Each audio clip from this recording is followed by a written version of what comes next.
Terus nanti arah jawaban saya itu jelas.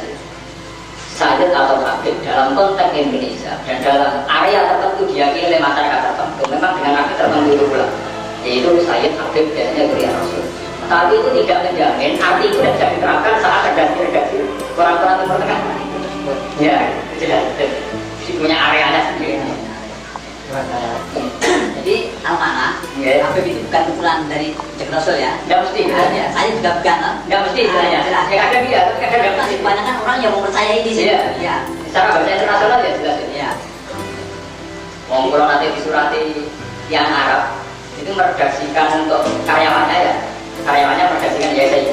Ini memang bisa hidupnya. Ya itu.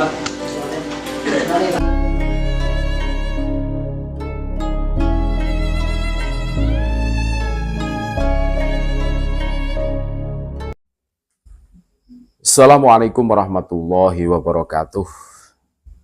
Saudara-saudaraku sebangsa setanah air, dimanapun Anda berada, kita semua sudah menyaksikan cuplikan video bersama Gus Bahak. Ini Gus Bahak masih muda ini. Entah ini video tahun kapan, tapi yang jelas video di atas ini memberikan pengertian atau isngarun kepada kita semua bahwa dari segi makna Habib, Sayyid, nah itu tidak mesti keturunan Nabi. Jadi jangan anggap status Habib, Sayyid itu pasti dinisbatkan kepada keturunan Nabi dari segi bahasa Arab loh. Karena Gus Bahak sendiri memberikan testimoni suatu ketika pernah disurati oleh orang Arab. Dan orang Arab itu di dalam suratnya menyebutkan karyawannya itu dengan sebutan ya Sayyidi. Kan gitu tuh. Ya Sayyidi. Nah, dari kata-katanya saja ini kan multi tafsir. Makanya kalau mereka yang ngotot, hari ini ngotot bahwa Habib keturunan Nabi, ya harus belajar dulu lah. Jangan memaksakan kehendak begitu. Terus orang yang tidak percaya Habib sebagai dzurriyyah Nabi dicap Syiah, keluar dari aswaja, faham akidah Ahlussunnah wal Jamaah, kan itu Khawarij, Wahabi, pokoknya macam-macam lah stempel yang disematkan mereka itu. Nah ini loh, Gus Bahak itu alimnya kurang apa? Itu menguasai dalam segi fan ilmu, beliau menguasai. Nah ini seharusnya menyadarkan kita semua.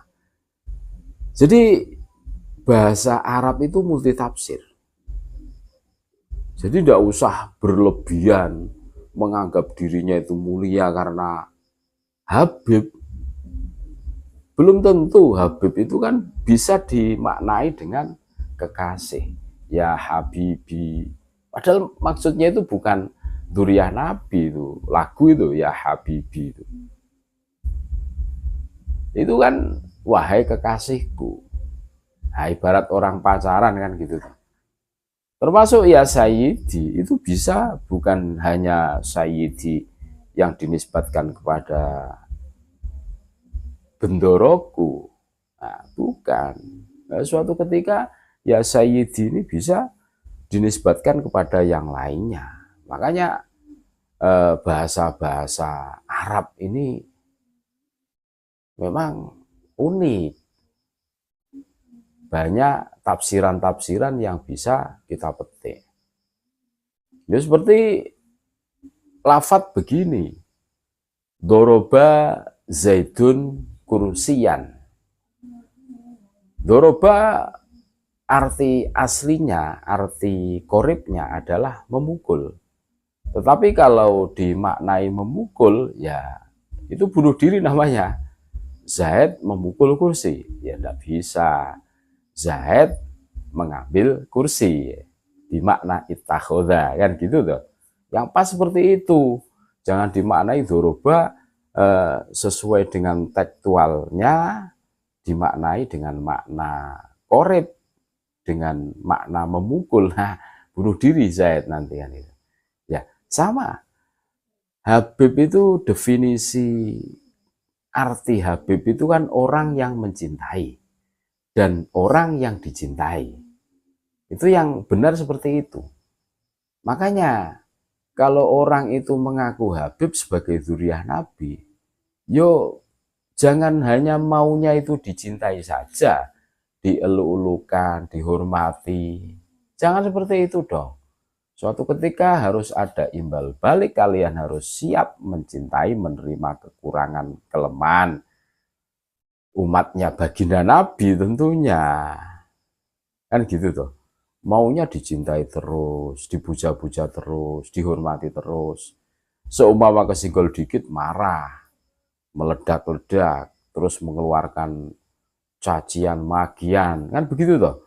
Terus sampai mengeluarkan doa, hidup ente tidak akan berkah, seumpama punya pondok ente tidak akan berkah, ente akan mati su'ul khotimah, ente akan kualat. Kan sumpah serapah yang seperti itu sering kita dengarkan, sehingga membuat para muhibbin itu ketakutan. Bahkan ada yang sampai drodok pada saat mendengarkan doa Habib tersebut. Nah, ini membuktikan bahwa ya ternyata mereka itu ahli berstrategi, bikin narasi seakan-akan Habib ini mutlakon sebagai cucu Nabi, sebagai dzurriyyah Nabi. Padahal dari segi tekstual seperti yang diterangkan oleh Gus Baha ini belum tentu. Nanti dulu. Jadi tidak semua Habib itu sebagai cucu Nabi dari segi makna loh, arti. Sebagaimana Sayyid itu tidak semua Sayyid itu dinisbatkan kepada dzurriyyah Nabi Muhammad SAW. Multi tafsir intinya seperti itu. Jadi intinya apa? Nggak usah kaku lah, nggak usah sok-sokan lah, santai saja. Kalian mengaku Habib ya, terus memaksa orang bahwa Habib itu keturunan Nabi, ya nanti dulu harus lolos verifikasi, harus lolos tes DNA, harus ada pembuktian bahwa kalian itu betul-betul sebagai cucu Nabi, dzurriyyah Nabi, kan gitu toh. Jangan asal ngaku saja, harus dibuktikan dong. Wong baginda Nabi Muhammad SAW sebagai utusannya Allah, suatu ketika ada yang tidak percaya dengan beliau, beliau siap membuktikan dengan mukjizatnya. Nah, ini yang kami tunggu, ini mukjizatnya para Habib yang ngotot menjadi cucunya Nabi nih. Pada saat ada orang yang mengkritisi, kalian itu betul-betul cucu Nabi atau bukan, ya buktikan dong bahwa kalian itu betul-betul cucu Nabi. Jangan hanya semangat mengaku saja tanpa diimbangi semangat untuk membuktikan. Oh, baginda Nabi, para utusan, para Nabi tempo dulu itu, di dalam sejarahnya itu pada saat ada orang yang tidak percaya, terus disuruh buktikan, begitu. Tidak bisa kalian cuma mengaku-ngaku.